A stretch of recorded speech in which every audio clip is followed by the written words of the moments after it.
Mungkin udah pada denger ya soal ledakan yang mengguncang SMA 72 Jakarta baru-baru ini. Bikin kaget banget kan? Nah, di sini kita bakal coba bedah bareng-bareng apa aja sih fakta-fakta yang udah terungkap dari insiden yang mengejutkan ini. Oke, kita langsung masuk ke pertanyaan utamanya ya. Kenapa? Apa sih yang bisa bikin seorang siswa sampai nekat melakukan hal se-ekstrem ini di sekolahnya sendiri? Nah, ini jadi misteri besar yang lagi coba dipecahkan sama para penyelidik. Dan kita akan lihat petunjuk apa aja yang udah mereka kumpulin. Buat cari jawabannya, tentu langkah pertamanya adalah ngeliat gimana pihak berwenang bergerak. Investigasi resmi pun langsung dibuka. Tujuannya? Jelas, buat ngumpulin semua kepingan fakta dari lokasi kejadian. Dan ini bukan investigasi biasa loh. Coba lihat aja siapa yang turun tangan. Ada Polda Metro Jaya, bahkan Densus 88 Anti Teror, sampai Apsifor atau Asosiasi Psikologi Forensik. Ini nunjukin kalau kasus ini dianggap serius banget. Pengumpulan bukti jadi hal yang paling krusial di sini. Para penyidik ini kerja keras banget. Nggak cuma di TKP, tapi mereka juga sampai harus ke rumah sakit. Kenapa? Karena mereka perlu mengambil serpihan-serpihan, kayak paku gitu, dari tubuh para korban untuk dijadikan barang bukti penting. Coba bayangin, 46 siswa udah dimintain keterangan. 46. Angka ini bukan cuma statistik ya. Ini gambaran betapa luasnya jangkauan investigasi mereka. Mereka benar-benar pengen dapat gambaran utuh soal apa yang terjadi langsung dari orang-orang yang ngalamin sendiri. Nah, sekarang kita pindah ke bagian yang mungkin paling bikin kaget dari semua temuan ini. Densus 88 ternyata nemuin petunjuk kunci, tapi bukan di dunia nyata, melainkan di dunia maya. Oke, sebelum kita bahas lebih jauh, mungkin ada yang belum familiar sama istilah dark web. Gampangnya gini, ini tuh sisi gelapnya internet yang nggak bisa diakses lewat Google biasa. Tempatnya tersembunyi, anonim, dan ya sering banget dipakai buat hal-hal ilegal. Dan disinilah jejak digital si pelaku ditemukan. Terus apa aja yang ditemuin?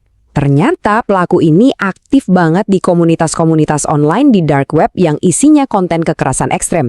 Dan yang bikin lebih merinding lagi, dia juga mengakses panduan cara membuat bom dari sana. Melihat temuan ini, pemerintah jelas nggak tinggal diem. Kementerian Komunikasi dan Digital atau Komdigi langsung gerak cepat. Mereka mulai blokirin semua situs web dan konten-konten berbahaya yang pernah diakses pelaku. Tujuannya ya untuk mencegah ini menyebar lebih luas lagi. Oke, setelah kita bahas soal investigasinya, sekarang kita geser fokus kita ke sisi yang paling menyedihkan, yaitu dampak nyata dari tragedi ini. Kita bicara soal para korban. Sampai tanggal 13 November, kabarnya masih ada 20 siswa yang dirawat di rumah sakit. 20 orang loh. Ini bukan sekedar angka di laporan, tapi ini adalah cerminan nyata betapa seriusnya dampak fisik yang mereka alami. Kalau kita lihat rinciannya, ada 13 korban di RS Islam Jakarta, 6 orang di RS Yarsi, dan 1 lagi di RS Polri. Ini menunjukkan gimana semua sumber daya medis dari berbagai rumah sakit langsung dikerahkan untuk nanganin para korban.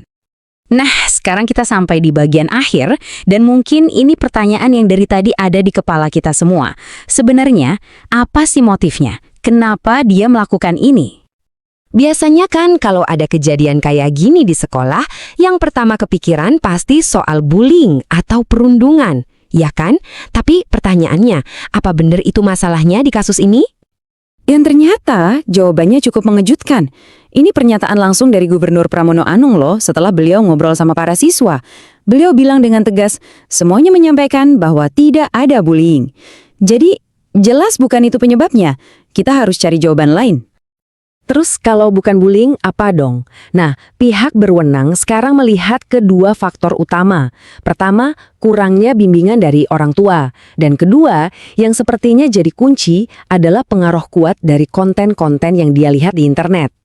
Gubernur Pramono Anung juga ngasih beberapa poin spesifik. Beliau menyoroti kondisi keluarga pelaku di mana orang tuanya sudah berpisah, lalu lagi-lagi soal pengaruh YouTube dan media sosial.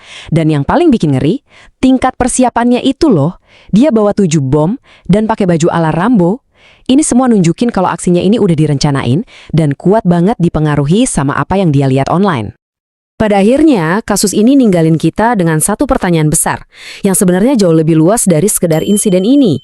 Kalau ternyata dunia maya bisa sebegitu kuatnya membentuk pikiran remaja sampai melakukan kekerasan, terus gimana caranya kita, sebagai masyarakat, bisa melindungi anak-anak kita?